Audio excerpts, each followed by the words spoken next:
ವಿಶೇಷವಾದಂತಹ ಸ್ತುತಿ ಅದು. ಅರ್ಥವಾಯ್ತು ನನಗೆ, ನಾರದರ ಆಗಮನವಾಗಿದೆ ಅಂತ ದ್ವಾರದವರೆಗೆ ಬಂದೆ, ಕರೆ ತಂದೆ, ಯೋಗ್ಯವಾದ ಪೀಠಕ್ಕೆ ಏರಿಸಿದ್ದೇನೆ. ಹೌದು, ನೀವು ಬೇಡ ಬೇಡ ಅಂತ ಹೇಳಿದ್ರೆ ನಮ್ಮಲ್ಲಿ ಬೇರೆ ಪೀಠ ಬೇಕಲ್ಲ, ನಮ್ಮಲ್ಲಿ ಎಲ್ಲ ಇಂಥದ್ದೇ ಪೀಠ ಇರುವುದು. ಸಾಕು, ಹಾಗಾಗಿ ಏರಿಸಿದ್ದೇನೆ. ನೀವು ಬೇಡ ಅಂತ ಹೇಳಿದ್ರೆ ಒಂದು ಹೆಚ್ಚಿಗೆ ಆಗ್ತದೆ ಅಂತ ಹೇಳಿದ್ರು, ಸಾಕುತ್ತಲ್ಲ ಹೆಚ್ಚಿಗೆ ಆಗ್ತದೆ ಅಂತ ಹೇಳಿ ಅದೇ ಹಾಗಾಗಿ ಏರಿಸಿದ್ದೇನೆ. ಸ್ವಾಮಿ, ನಾನು ಕೈಗೊಂಡಂತಹ ಸತ್ಕಾರವನ್ನು ಸಂತೋಷದಲ್ಲಿ ಸ್ವೀಕರಿಸಿ. ಒಂದು ನಾರದರು ಬರಬೇಕು ಅಂತಾದ್ರೆ ಸುದ್ದಿ ಆಗುವುದೇ, ನಾರದರು ಸಲ ಅಲ್ಲಿಗೆ ಬಂದಿದ್ದಾರೆ, ಎಂಥದನ್ನು ಹೇಳಲಿಕ್ಕೆ ಬಂದದ್ದು ಅಂತ ಪ್ರಚಾರ ಆಗುತ್ತದೆ. ಹೀಗೆ ಬಂದಿರಾ ಅಲ್ಲ, ಏನಾದ್ರೂ ವಿಷಯ ತಿಳಿಸುವುದಕ್ಕೆ ಬಂದಿರಾ ಅಲ್ಲ, ಯಾವುದಾದ್ರೂ ಸೂಚನೆ ಕೊಡೋದಕ್ಕಾಗಿ ಬಂದಿರಾ? ಏನು ವಿಶೇಷ? ಬರ್ತೇನೆ ನಾನು. ಮೂಲಕ ಸುರ ಕೇಳು ಬೇಡುವೆನು, ಸೌಭಾಗ್ಯ ಸಂಪದ ದೇಲಿಗೆಯು ನಿನಗಾಯ್ತು ನೋಡಿದೆನೋ.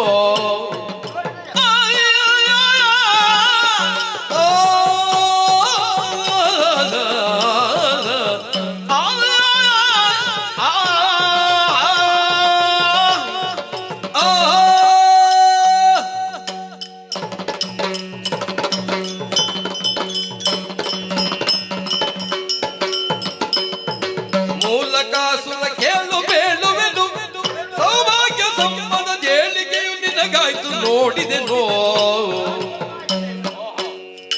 ಕೋಳರನ್ನು ಪರಿಪಾಲಿಸುತ್ತ ವಿಶಾಲ ವಿಕ್ರಮಿ ನೀನಿರುವೆ. ನಿಜ ಮೂಲವರಿಯದೆ ಮರಿದೆ ಕಾಲವ ಹಾಳು ಮಾಡಿದನೇನು ಫಲವು ಫಲ.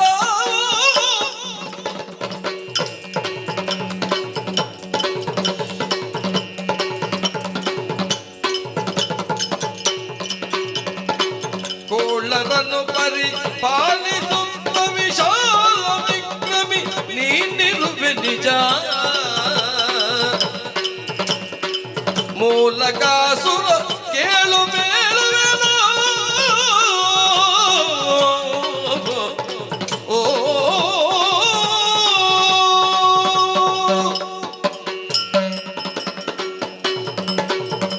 ಮೂಲಕಾಸುರ ಮುನಿಪತಿಯೇ, ನಿನ್ನ ಆತಿಥ್ಯದಿಂದ ಸಂತೋಷಗೊಂಡವನಾದ್ರೂ ಭಂಡನಾದ ಪ್ರಭಾವವನ್ನೇನಾದೆ ನಿನ್ನ ಬಗ್ಗೆ ಯೋಚನೆ ಮಾಡುವುದು ಏನಾಗಿದೆ? ನೀನು ಕೈದಿರುವಂತಹ ಬೇಕಾದೆಲ್ಲ ಉಂಟಲ್ಲ, ಈಗ ಒಂದು ಕಾಲಕ್ಕೆ ಇರ್ಲಿಲ್ಲ, ಖಂಡಿತವಾಗಿ ಎಲ್ಲ ಬಂದಿದೆ ನಮಗೆ. ಎಲ್ಲಾ ರಕ್ಕಸವೀರನ್ನು ಸೇರಿಸಿಕೊಂಡು ನಿನ್ನಂತಹ ರಾಜ್ಯವನ್ನು ಕಟ್ಟಿ ಆಳ್ವಿಕೆಯನ್ನು ಮಾಡಿಕೊಂಡು ಬರ್ತಾ ಇದ್ದೀಯ. ಹೌದು, ಆದ್ರೆ ನಿನ್ನ ಬಗ್ಗೆ ಯೋಚನೆ ಮಾಡುವಾಗ ನನಗೆ ಬಹಳ ಬೇಸರವಾಗುವುದು.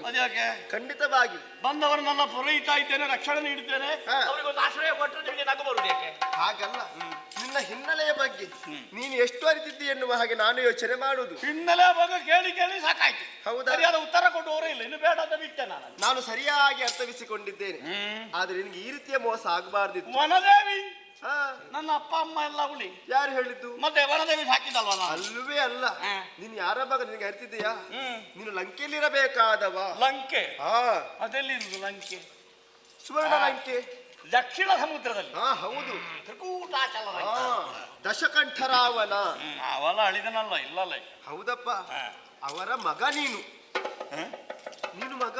ಹೊಸ ಕತೆ ಹೇಳುದಾ? ಯಾವ ಹೊಸ ಕತೆ? ಈಗ ನಾರಾದ್ರೂ ಹೇಳಿದ್ರೆ ಎಲ್ಲರೂ ನಂಬುತ್ತಾರೆ ಅಂತ ನೀವು ಒಟ್ಟು ಏನಾದ್ರೂ ಹೇಳುದಾ? ಇಲ್ವೇ? ಯಾರು ನಂಬ್ಯಾರು ಸ್ವಾಮಿ, ಯಾರು ನಂಬ್ಯಾರು? ಇದ್ದ ವಿಚಾರವನ್ನೇ ಹೇಳ್ತಾ ಇದ್ದೇನೆ. ಹೇಗೆ? ನೀನು ಹುಟ್ಟಿದ ಕೂಡಲೇ ಅವನಿಗೆ ಮಕ್ಕಳಿದ್ರು. ಇಂದ್ರಜಿತ್, ವಿರೂಪಾಕ್ಷನೋ, ಅತಿಕಾಯನೋ ಮೊದಲಾದಂತಹ ಪರಾಕ್ರಮಿಗಳು ಅಂತ ನಾನು ಕೇಳಿ. ಹೌದು, ನನಗೆ ಕಥೆ ಎಲ್ಲ ಸ್ವಲ್ಪ ಸ್ವಲ್ಪ ಗೊತ್ತುಂಟು. ಅವರೆಲ್ಲ ರಾವಣನಿಗೆ ಮಕ್ಕಳು. ಅವರೆಲ್ಲ ಮತ್ತೆ ಮೂಲಕನ ರಾವಣ ಅಂತ ನನಗೆ ಎಲ್ಲ ಹೇಳಿದ್ರೆ ನಂಬಬೇಕಲ್ಲ. ಅಲ್ಲ, ಅವರೆಲ್ಲ ಮಕ್ಕಳು. ಹೌದು, ಯಾರ ಮೇಲೆ ಮಕ್ಕಳವರು? ನೀನು ಮೊದಲಿಗೆ ಅವರೆಲ್ಲರಿಗಿಂತಲೂ ನಾನು ಮೊದಲು ಹುಟ್ಟಿದವ ನೀನೇ ಆಗಿದ್ದೀಯ. ಮತ್ತೆ ನಾನು ಲಂಕೆಯಲ್ಲಿ ಇರಬೇಕಾದವ ಇಲ್ಲಿ ಕಾಡಿಗೆ ಬಂದದ್ದು. ಅದಕ್ಕೂ ಒಂದು ಕಾರಣ ಉಂಟು. ಏನು? ನೀನು ಹುಟ್ಟಿದ ಕೂಡಲೇ ನೀನು ಮೂಲ ನಕ್ಷತ್ರದಲ್ಲಿ ಹುಟ್ಟಿದ್ದೀಯಂತೆ. ಏನು ಮೂಲ ನಕ್ಷತ್ರದಲ್ಲಿ ಹುಟ್ಟಿದ್ರೆ ಆಗುವುದಿಲ್ಲ? ಹಾಗಲ್ಲ, ನೀನು ಸುವರ್ಣ ಲಂಕೆಯಲ್ಲಿ ಇದ್ದೀಯೆಂದಾಗಿದ್ರೆ ಆ ರಾವಣ ರಾಜ್ಯ ಎನ್ನುವುದು ನಾಶವಾಗಿ ಹೋಗ್ತದೆ ಎನ್ನುವಂತಹ ವರ್ತಮಾನ ಅವನಿಗೆ ಕೇಳಿ ಬಂತು. ಜ್ಯೋತಿಷರು ಹೇಳಿದ್ರ? ಹೌದಪ್ಪ, ಮೂಲ ನಕ್ಷತ್ರದಲ್ಲಿ ಹುಟ್ಟಿದ ಇವ ಮನೆಯಲ್ಲಿದ್ರೆ ಸರ್ವನಾಶ ಆಗುತ್ತದೆ, ಸರ್ವನಾಶವಾಗಿ ಹೋಗ್ತದೆ. ಅಪ್ಪನಿಗೆ ತೊಂದರೆ ಉಂಟು ಈ ಮಗನಿಂದ. ಅದು ಕೆಲವು ಕಡೆಯಲ್ಲಿ ಹಾಗೆಲ್ಲ ಇರ್ತಾನೆ. ಹೌದು, ಕೆಲವು ಕಡೆಯಲ್ಲಿ ಮಕ್ಕಳಿಗೆ ಅಪ್ಪನಿಂದ ತೊಂದರೆ. ಹೌದಪ್ಪ, ಕೆಲವು ಕಡೆಯಲ್ಲಿ ಮಕ್ಕಳಿಂದ ಅಪ್ಪನಿಗೆ ತೊಂದರೆ. ಇಲ್ಲಿ ಹಾಗಲ್ಲ, ಮಗನಿಂದ ಅಪ್ಪನಿಗೆ ಸಮಸ್ಯೆ ಬರ್ತೇನೆ ಅಂತಹ ಕಾರಣಕ್ಕಾಗಿ ನಿನ್ನನ್ನು ಕಾಡಲ್ಲಿ ಬಿಟ್ರು. ನನ್ನನ್ನು ತ್ಯಜಿಸಿದ್ರು. ಹೌದಪ್ಪ, ಈ ಮಗು ಬೇಡ ಎಂಬ ಬೇಡ. ತೀರ್ಮಾನಕ್ಕೆ ಬಂದ್ರು. ಖಂಡಿತವಾಗಿ. ಆ ಬಳಿಕ ವನದೇವಿಯನ್ನು ಸಾಕಿ ಬೆಳೆಸಿದ್ದಾಳೆ. ಅದು ನನಗೆ ವನದೇವಿ ಅಷ್ಟು ಕಥೆ ಹೇಳಿದಳು. ನಿನ್ನ ಕಾಡಿನಲ್ಲಿ ತಬ್ಬಲಿಯಾಗಿ ಸಿಕ್ಕಿದೆ, ಹೌದು. ನಿನ್ನನ್ನು ಸಾಕಿ ಸಲಹಿ ದೊಡ್ಡವಳನ್ನಾಗಿಸಿದ್ದು ನಾನು ಮಗನೇ, ಆ ಮತ್ತೆ ನನಗೆ ಬೇರೆಲ್ಲ ಗೊತ್ತಿಲ್ಲ ಅಂತ ಹೇಳಿದ್ದ ಅವಳು. ನಿಜವಾಗಿ ನೀನು ಇಲ್ಲಿರ್ಬೇಕಾ? ಅಲ್ಲಿವೇ ಅಲ್ಲ, ಲಂಕೆಗೆ ಹೋಗ್ಬೇಕು. ಲಂಕೆಯಲ್ಲಿ ಒಂದು ರಾಜಕೀಯ ನಡೀತಾ ಇರ್ಬೋದು, ಸುಮ್ಮನೆ ಯಾಕೆ? ಹೌದಪ್ಪ, ಯೋಚನೆ ಮಾಡಬೇಕು. ನಿನ್ನ ಅಪ್ಪನನ್ನು ಕೊಂದದ್ದು ಯಾರು? ಯಾರು? ಆ ರಾಮ ಬಂದು ಕೊಂದಿದ್ದಾನೆ. ಅಷ್ಟು ಮಾತ್ರವಲ್ಲ, ಅಲ್ಲಿಯ ಪಟ್ಟವನ್ನು ನಿನ್ನ ಚಿಕ್ಕಪ್ಪ ವಿಭೀಷಣಿಗೆ ಕಟ್ಟಿದ್ದಾನೆ. ಒಬ್ಬ ಇರುವಾಗ ನನಗೆ ತೊಂದರೆ ಇಲ್ಲ, ಅವ ಇವನಷ್ಟಕ್ಕೆ ಇರಲಿಲ್ಲ. ಅದು ಆಗ್ತದೋ ಹೇಳು? ಅಧಿಕಾರ ಎನ್ನುವುದು ರಾವಣನ ತಮ್ಮನಾದಂತಹ ವಿಭೀಷಣ ಆಳ್ವಿಕೆ ಮಾಡ್ತಾ ಇದ್ದಾನೆ ಅಂದ್ರೆ ಹೌದು. ನಾಡು ಅರಾಜಕವಾಗ್ಲಿಲ್ವಲ್ಲ, ಒಂದು ಅಧಿಕಾರ ಅಂತ ಉಂಟಲ್ಲ. ಉಂಟು, ಹೌದು. ಈಗ ಅಧಿಕಾರ ಎನ್ನುವುದು ಹೇಗೆ ಬರಬೇಕು? ತಂದೆಯಿಂದ ಮಗನಿಗೆ ಬರಬೇಕು. ಹೌದು.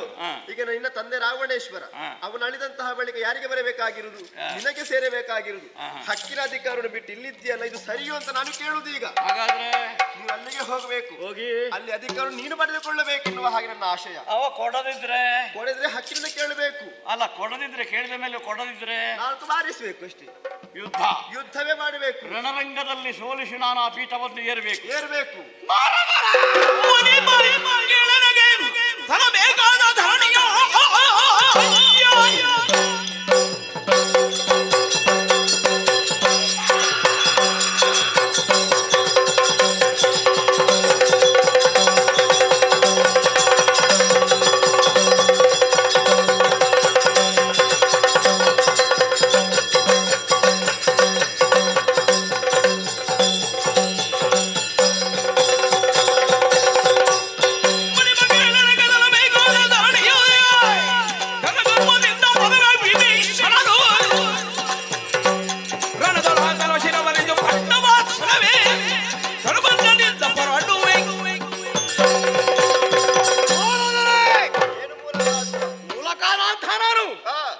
ನನ್ನ ಮೂಲವನ್ನು ಅರಿಯದೇ ಹೋದೆ. ನನ್ನ ಜನ್ಮ ರಹಸ್ಯ ಎಲ್ಲವರು ಗುಪ್ತವಾಗಿ ಇರಿಸಿದ್ರು. ಹೌದು. ಹೇಳಿದ್ರೆ ತೊಡಕಾಗ್ತದೆ ಅಂತ ಗೊತ್ತಾಗಿರ್ಬೇಕು. ಮತ್ತೆ ಬಿಡಲಾರೆ, ಬಿಡಬಾರ್ದು. ಸತ್ಯ ಗೊತ್ತಾದ ಮೇಲೆ ಆ ಲಂಕೇತಾದಂತಹ ಪೀಠವನ್ನು ಯಾರಿ ನಾನು ಲಂಕೇಶನಾಗಿ ಮೆರೆಯುತ್ತೇನೆ. ಮೆರಿಬೇಕು, ಅವಕಾಶ ಮಾಡುವುದಿಲ್ಲ. ಇನ್ನು ಲಂಕೆಗೆ ಹೊರಡುವುದೇ. ಹೊರಡಬೇಕು. ಆದ್ರೆ ಬೇಕಾದ ಬಲ ಉಂಟು ಅಂತ ಆಲೋಚನೆ ಮಾಡಬೇಕು. ಬಲ ಅಮ್ಮನ ಅನುಗ್ರಹ ಉಂಟು, ಮತ್ತೆ ಅದು ಸಾಲದು. ನಾನು ದೈವಿ ಬಲ ಸಂಪನ್ನನಾಗಬೇಕು, ಆಗ್ಬೇಕು. ವಿಶೇಷವಾದಂತಹ ಶಕ್ತಿಯನ್ನು ಹೊಂದಿ ಆಮೇಲೆ ಲಂಕೆಯನ್ನು ಪ್ರವೇಶ ಮಾಡಿ ಲಂಕೆಯ ಪೀಠವನ್ನು ಏರಿದಂತಹ ಕಾಲಕ್ಕೆ ಇದೇ ಶಿವಸ್ತುತಿ ಮಾಡಿಕೊಂಡು ನೀವು ಅಲ್ಲಿಗೆ ಬರಬೇಕು. ಬರ್ತೇನೆ. ಸಾವಕಾಶವಲ್ಲ. ಇನ್ನು ನಮ್ಮ ಮಾತುಕತೆ ಏನಿದ್ರು ಅಲ್ಲಿ ಲಂಕೆಯಲ್ಲಿ ನೋಡುವ ವರಬಲ ಹೊಂದುವುದಕ್ಕಾಗಿ ವನಗರ್ಭ ಪ್ರವೇಶ.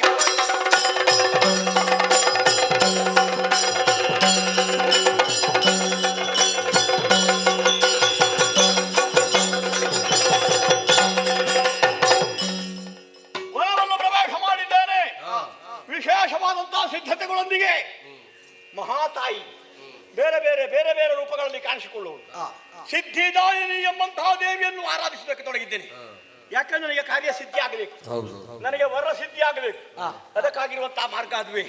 ಆ ಮಹಾತಾಯಿಯನ್ನು ಭಕ್ತಿ ಪುರಸ್ಸರವಾಗಿ ಈಗ ಪ್ರಾರ್ಥಿಸುವುದಕ್ಕೆ ತೊಡಗುತ್ತೇನೆ.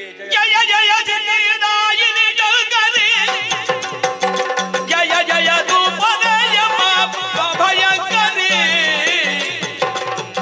ಜಯ ದೂತಾಯ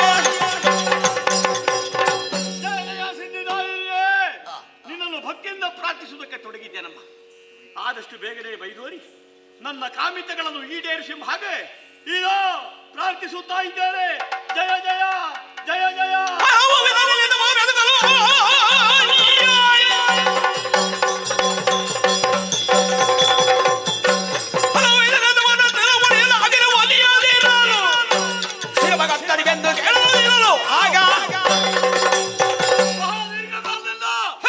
ಮಹಾತಾಯಿ ಆರಾಧನೆಗೆ ತೊಡಗಿದ್ದೇನೆ. ಇಷ್ಟು ರೀತಿಯಲ್ಲಿ ನಾನು ಅವಳನ್ನು ಭಕ್ತಿಯಿಂದ ಮೂಲಕ ಅರ್ಚಿಸಿದ್ರು ಇವಳು ಪ್ರತ್ಯಕ್ಷಳಾಗುವುದಿಲ್ಲ ಅಂತ ಆದ ಮೇಲೆ ಬೇಕಾ ನಮ್ಮ ತನು ಉಳಿಯಬೇಕು. ನಮ್ಮ ತನ ಆಮೇಲಿನದ್ದಲ್ಲ, ನಮ್ಮ ತನದೊಂದಿಗೆ ನಮ್ಮ ತನು ಉಳಿಯಬೇಕು. ನನ್ನ ತನು ಉಳಿಸಿಕೊಳ್ಳೋದಕ್ಕೆ ಆಗುವುದಿಲ್ಲ ಅಂತ ಆದ ಮೇಲೆ ಯಾಕೆ ಈ ವ್ಯವಹಾರ, ಯಾಕೆ ಈ ಭಕ್ತಿ? ಇದೋ ನನ್ನ ಶಿರವನ್ನು ಕಡಿದು ನಿನ್ನ ಪದತಲಗಳಿಗಿದೋ.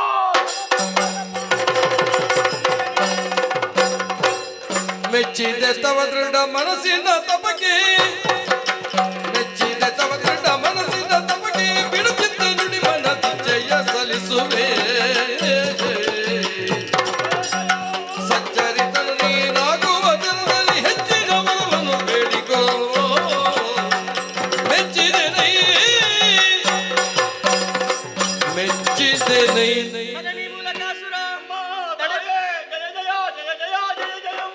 ಮಗನೇ, ನಿನ್ನ ಅವಿಚ್ಛಿನ್ನವಾದಂತಹ ಭಕ್ತಿ ಭಾವಕ್ಕೆ ಮೆಚ್ಚಿ ಮೈದೋರಿದ್ದೇನೆ. ನನಗೆ ಬೇರೆ ದಾರಿ ಇಲ್ಲ, ನಾನು ತಲೆ ಕಡಿಲಿಕ್ಕೆ ಹೊರಟದ್ದು. ಇನ್ನಾದಿ ತಲೆ ಇರಲಿ ನಿನ್ನ ಸಮರ್ಪಣೆಗೆ. ನೀನು ಕೇಳಿದ್ದನ್ನು ಅನುಗ್ರಹಿಸುತ್ತೇನೆ.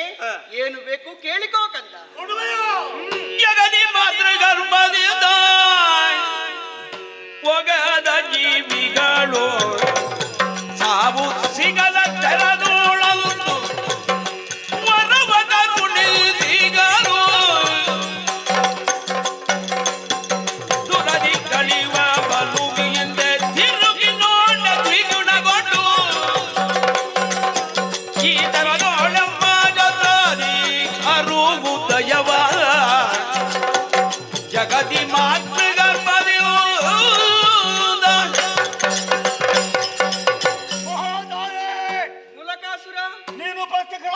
ಶುಭ ಗಳಿಗೆಯಲ್ಲಿ ಈ ಸಂಪನ್ನವಾದ ಮುಹೂರ್ತದಲ್ಲಿ ನನ್ನ ಉದ್ದೇಶ ಹಾಗೆ ನೆನಪಿನಲ್ಲಿ ಉಂಟು. ಬಯಕೆ ಬದಲಾವಣೆ ಆಗಲಿಲ್ಲ. ಅದು ಹಸಿ ಹಸಿಯಾಗಿ ಚಿತ್ರದ ಮೂಲೆಯಲ್ಲಿ ಉಳಿದಿದೆಯಮ್ಮ. ಇರುವ ಬಯಕೆ ಒಂದೇ, ಏನು? ನಾನು ಲೋಕೋತ್ತರ ವಿಜಯ ಆಗಬೇಕು. ವ್ಯಕ್ತಿ ಶಕ್ತಿ ನನ್ನನ್ನು ವಿರೋಧಿಸಕೂಡದು. ವಿರೋಧಿಸಿದ್ರು ಅಂತಾದ್ರೆ ಅಳಿಯಬೇಕು. ಲೋಕದಲ್ಲಿ ಸ್ತ್ರೀ ಪುರುಷರ ಸಮ್ಮಿಲನದಿಂದಲೇ ಹುಟ್ಟಿಕೊಳ್ಳುವಂಥದ್ದು ಈ ಮಾನವ ಲೋಕ. ಮಾತೃಗರ್ಭದ ವಾಸವಿಲ್ಲದೆ ಯಾರು ಹುಟ್ಟಿದ್ದಾನೆಯೋ ಅವನಿಂದ ನನಗೆ ಮರಣ ಅಂತವನಿಂದ ಮರಣ ಬರಬೇಕು. ಮಾತೃಗರ್ಭದ ವಾಸವನ್ನು ಹೊಂದಿ ಯಾರೆಲ್ಲ ಜನಿಸಿದ್ದಾರೆಯೋ ಅವರಿಂದ ಮರಣ ಬರಬಾರದು. ಹಾಗೆ ಒಬ್ಬ ಬದುಕಲಿಕ್ಕೆ ಹುಟ್ಟಲಿಕ್ಕೆ ಆಗುದಿಲ್ವಲ್ಲ. ಆದ್ರಿಂದ ಅಂಥವನಿಂದ ಮಾತ್ರ ನನಗೆ ಮರಣ ಎಂಬ ಹಾಗೆ ವರ ಕೊಡಬೇಕು. ಇಷ್ಟೇ ಅಲ್ಲ, ಇನ್ನು ಲೋಕಮುಖದಲ್ಲಿ ನಾನು ಯುದ್ಧವನ್ನು ಎಸಗುತ್ತಾ ಸಾಗುತ್ತೇನೆ. ಹೋರಾಟ ಮಾಡುತ್ತಾ ಮುಂದುವರಿಯುವ ಕಾಲಕ್ಕೆ ನನ್ನ ಸೇನೆಯೆಲ್ಲ ನಷ್ಟ ಆಯ್ತು ಅಂತಾದ್ರೆ, ಅಂದ್ರೆ ದರಾಶಾಹಿಗಳಾದ್ರು ಅದ್ರು ಅಂತಾದ್ರೆ, ನಾನು ಒಮ್ಮೆ ಹೇಗೆ ತಿರುಗಿ ನನ್ನ ಅಲ್ಲಿದ ಸೇನೆ ಇಮ್ಮಡಿಯಾಗಿ ಆಯುಧ ಪಾಣಿಗಳಾಗಿ ನನ್ನನ್ನು ಅನುಸರಿಸುತ್ತಾ ಬರಬೇಕು. ಅಂತಹ ವರವನ್ನು ನನಗೆ ದಯಪಾಲಿಸಿದೆ ಅಂತಾದ್ರೆ ನಾನು ಲೋಕೋತ್ತರ ವಿಜಯ ಆಗ್ತೇನೆ. ದಯಪಾಲಿಸಿ. ಮನದ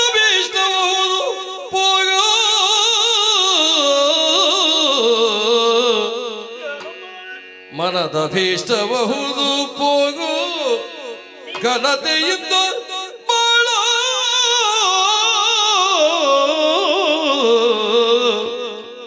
ಘನತೆಯಿಂದ ಬಾಳು ಜಗದೊಳಲು ಬೇಳೆ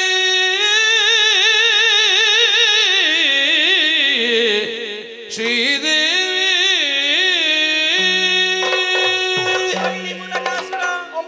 ನಿನ್ನ ಮಾತುಗಳನ್ನು ಕೇಳುವಾಗ ಸಂತೋಷವಾಗುತ್ತಾ ಉಂಟು.